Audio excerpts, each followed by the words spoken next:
नमस्ते दोस्तों। अगर आपको एसीएल इंजरी है तो करीबन 80% केसेस में आपको साथ में घुटने की गद्दी, जिसको मेनिस्कस बोलते हैं, उसमें भी इंजरी होने का चांस रहता है। मुझे बड़े दुख के साथ कहना पड़ रहा है कि अधिकांश मरीज मेनिस्कस की इंजरी को नजरअंदाज करते हैं और सिर्फ एसीएल की सर्जरी को ही फोकस करते हैं। वह मैं इसलिए देखता हूं क्योंकि अधिकांश मरीज हमारे पास एक सेट पैकेट लेके आते हैं कि डॉक्टर साहब एसीएल सर्जरी वहां पे इतने में हो रही है, वहां पे इतने में हो रही है, वहां पे इतने में हो रही है, वहां पे इतने में हो रही है। यह बात समझने की है कि अधिकांश जगह जहां पर आपको एसीएल सर्जरी का पैकेज दिया जाएगा, उन जगहों पे आपके मेनिस्कस को जो है वह रिपेयर अधिकांश जगह पे नहीं किया जाता है। अधिकांश जगहों पर मेनिस्कस की, घुटने की गद्दी को ट्रिम करने की सर्जरी, जिसको पार्शियल मीडियल मेनिस्केक्टमी बोलते हैं, वह की जाती है। इस सर्जरी में जो घुटने की गद्दी का पोर्शन खराब हो जाता है उसको ट्रिम करके निकाल दिया जाता है, जिससे आपको तुरंत एक अच्छा सा फास्ट रिजल्ट मिल जाता है। परंतु यह आपके घुटने के लिए लॉन्ग टर्म में आगे चल के फायदेमंद नहीं रहता है, क्योंकि ऐसे सिनारियों में, ऐसी कंडीशन में जो घुटना है उसका घिसारा नहीं बच पाता है और आगे चल के घुटने में घिसारा आने की प्रवृत्ति जो है वो कम नहीं हो पाती है। जैसा कि मैं आपको बता रहा हूं कि 80% केसेस में घुटने में लिगामेंट एसीएल इंजरी के साथ गद्दी में भी इंजरी होती है। तो इन 80% केसेस में हम यह रिकमेंड करते हैं कि घुटने की गद्दी को भी स्पेशल डिवाइसेस के माध्यम से टांके लेकर रिपेयर किया जाना चाहिए। यह बहुत ही आवश्यक है अगर आप चाहते हैं कि आपका घुटना लंबे समय तक आपका साथ दे और घुटने में घिसारे की प्रवृत्ति ना आए। तो घुटने में दो तरह की गद्दी होती है। तो ये आप देख रहे हैं कि नीचे टांग की हड्डी का एक मॉडल है और इसमें ये अंदर की तरफ घुटने में गद्दी है जिसको मीडियल मेनिस्कस बोलते हैं, और ये बाहर की तरफ की हड्डी है गद्दी है जिसको लैटरल मेनिस्कस बोलते हैं। अब यह जो मीडियल मेनिस्कस होती है यह एक चंद्राकार गद्दी आप देख रहे हैं, और जो लैटरल मेनिस्कस की गद्दी होती है एक गोलाकार गद्दी होती है। अगर आपको एक्यूट एसीएल इंजरी, मतलब चोट लगने के कारण एसीएल फटा है, तो करीबन 30% चांसेस ये हैं कि जो बाहर की तरफ की गद्दी है जिसको हम लैटरल मेनिस्कस बोलते हैं वह इंजर्ड होगी। स्पेसिफिकली पोस्टीरियर हॉर्न और रूट में इंजरी काफी कॉमन होती है।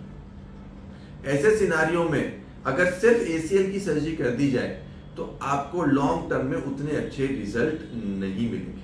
तो यह आवश्यक है कि जो गद्दी है, बाहर की तरफ की गद्दी है, लैटरल मेनिस्कस वाली गद्दी है, उसको भी हम टांके लेकर रिपेयर करें। यह रिपेयर हम रूट फिक्स एंकर के माध्यम से या ऑल इनसाइड रिपेयर एंकर के माध्यम से कर सकते हैं।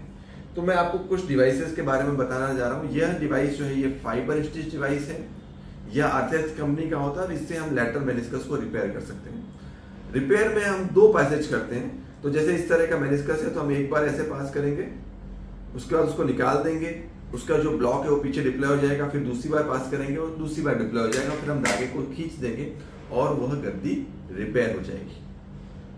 तो यह बहुत ही महत्वपूर्ण है। अगर आपको एक्यूट एसीएल इंजरी हुई है, आपको तुरंत एसीएल इंजरी हुई है और ट्विस्टिंग मैकेनिज्म से कट करके आवाज आई घुटने में, तो अधिकांश केसेस में ऐसा हो सकता है कि आपकी गद्दी फटी हुई है। अगर आपने अपनी एसीएल इंजरी को समय पे एड्रेस नहीं किया है और एसीएल आपका टूटा हुआ है, उस पर आप चल फिर रहे हैं, काम कर रहे हैं, खेल कूद रहे हैं, तो ऐसा हो सकता है कि आगे चल के आपको अंदर की तरफ की गद्दी, मतलब घुटने के अंदर की तरफ की गद्दी, जिसको मीडियल मेनिस्कस बोलते हैं, उसमें इंजरी आ जाए। अब अंदर की तरफ की जो गद्दी होती है, मीडियल मेनिस्कस जो होता है, वो कई तरह से फट सकता है। उसमें हॉरिजॉन्टल, वर्टिकल, कई तरह के इंजरी टेयर हो सकते हैं। एक बहुत कॉमन टेयर जो होता है वो बकेट हैंडल टेयर होता है, जिसमें बाल्टी के हैंडल की तरह जो आपका घुटने की गद्दी है वो बाहर की तरफ घुटने में फंस के लॉक हो जाती है। ऐसे सिनारियों में, ऐसी परिस्थिति में घुटने की गद्दी को रिपेयर करना बहुत ही आवश्यक होता है, क्योंकि वही अगर हम करेंगे तो आपको लॉन्ग टर्म अच्छा रिजल्ट मिलेगा। इसमें जल्दी के चक्कर में नहीं फंसे। अगर हम घुटने में गद्दी को रिपेयर करते हैं तो आपको थोड़ा रेस्ट, थोड़ा आराम लेने की आवश्यकता पड़ सकती है। आपके स्पोर्ट्स भी आपको थोड़ा डिले स्टार्ट करने की जरूरत पड़ सकती है, परंतु मैं आपको फिर वो करता हूं कि रिस्टोरेशन ऑफ मेनिस्कस, घुटने की गद्दी का बचाव आपके घुटने को सबसे अच्छे लॉन्ग टर्म, लंबे समय तक आपके अच्छे रिजल्ट दे सकता है।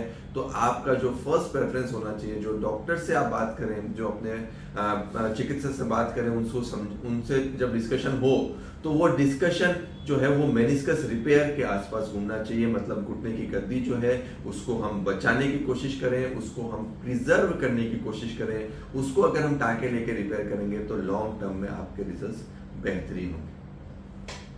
कई तरह के डिवाइसेस हैं, जैसे मैं आपको डिवाइस बताने जा रहा था, ये कॉनमेड का डिवाइस है, यह सिरोनिक्स कंपनी का डिवाइस है, यह एयर डिवाइस है। ये कई तरह के डिवाइसेस होते हैं जिसके द्वारा हम ये घुटने की गद्दी को अपनी जगह पे रिपेयर कर सकते हैं।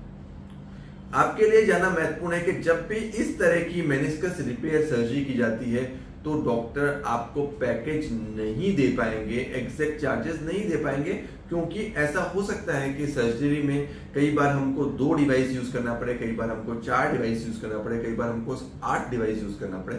तो अलग अलग मरीज में अलग अलग तरह से घुटने की गद्दी की रिपेयर की जाती है और अलग अलग गद्दी की रिपेयर के अनुसार ऐसा हो सकता है कि आपके चिकित्सक आपको एग्जैक्ट पैकेज नहीं दे पाए, जो बहुत ही जेन्युइन चीज है। आपको पैकेज के चक्कर में नहीं फंस के बेस्ट सर्जरी के लिए अपने चिकित्सक को प्रेरित करना है, उनको यह कहना है कि आप हमारे कुछ भी हो, आप हमारे घुटने की गद्दी को रिपेयर करें, हम रेस्ट करने को तैयार हैं, अच्छी फिजियोथेरेपी करने को तैयार हैं। परंतु अगर आप अपने चिकित्सक को यह सपोर्ट करेंगे कि आप उनको यह आश्वासन देंगे कि आप हमारी गद्दी रिपेयर करें, आप हमारी जो गद्दी है उसमें टाँके लेके उसको रिपेयर करें, उसको बचाएं, तो वह भी आपको बेस्ट में बेस्ट रिजल्ट्स दे पाएंगे। यह बहुत ही आवश्यक है अगर आप चाहते हैं कि लिगामेंट और मेनिस्कस इंजरी के बाद आप लॉन्ग टर्म अपने घुटने को बचाएं। अब घुटने की गद्दी की रिपेयर की जब बात आती है तो एक नया डिवाइस जो हमने इन्वेंट किया है वो स्पेशल एंकर्स हैं, जिसको हम रूट फिक्स एंकर बोलते हैं। अब रूट फिक्स एंकर जो होता है वो एक बहुत ही खास एंकर है और एक एक्सट्रूजन फिक्स एंकर बोलते हैं। ये दोनों एक बहुत ही खास एंकर्स हैं जो हमने जो है डिवाइस किए हैं, इजाद किए हैं। और इन एंकर्स के माध्यम से जब गद्दी की रिपेयर होती है तो यह ट्रेडिशनल रिपेयर की तुलना में काफी ज्यादा स्ट्रॉन्ग होती है। तो रूट फिक्स एंकर या एक्सट्रूजन फिक्स एंकर अगर प्रयोग करके आपकी गद्दी को रिपेयर किया जाता है तो यह रिपेयर बहुत ही स्ट्रॉन्ग होता है और इसमें जो गद्दी है वो अपनी जगह पे बनी रहती है। आमतौर पे अगर इन डिवाइसेस के हम रिपेयर करेंगे तो भी क्या होता है कि गद्दी बाहर की तरफ जाने की प्रवृत्ति होती है, परंतु अगर हम रूट फिक्स एंकर और एक्सट्रूजन फिक्स एंकर के साथ घुटने की गद्दी को रिपेयर कर रहे हैं तो घुटने की गद्दी वापस अपनी जगह पे आएगी और जो कुशनिंग इफेक्ट है, जो घुटने की गद्दी का मुख्य रोल है आपके घुटने को घिसारे से बचाना, वह जो है गद्दी अच्छे से संपादित कर पाएगी। तो यह बहुत ही महत्वपूर्ण है कि हम इन नवीनतम तकनीकों के द्वारा घुटने की गद्दी को रिपेयर करें, जिससे आपके घुटने को एक नया जीवन मिले, नई लाइफ मिले और आपका घुटना आपको लंबे समय तक साथ दे पाए, जो कि मैं मानता हूं कि आपकी ACL सर्जरी का प्रथम लक्ष्य होना चाहिए। तो ACL सर्जरी कराते वक्त कभी भी रिकवरी की जल्दबाजी ना करें, प्रेसिशन, एक्यूरेसी और रिस्टोरेशन ऑफ मेनिस्कस के ऊपर अपने सर्जन के साथ डिस्कस करें। अपने सर्जन को यह बोलें कि आप हमारी गद्दी को जैसा हो, जितना अच्छा हो सके अच्छे से अच्छा रिपेयर करके दें, तो आपको सबसे अच्छे रिजल्ट्स मिल सकते हैं। अगर आप भी ACL सर्जरी के साथ घुटने की रिपेयर में, घुटने की गद्दी के रिपेयर में इंटरेस्टेड हैं, तो आप हमको नीचे दिए गए नंबर्स पे संपर्क कर सकते हैं। अगर आपको और कोई भी प्रश्न है तो आप हमको कमेंट बॉक्स में लिख के भेज सकते हैं। धन्यवाद।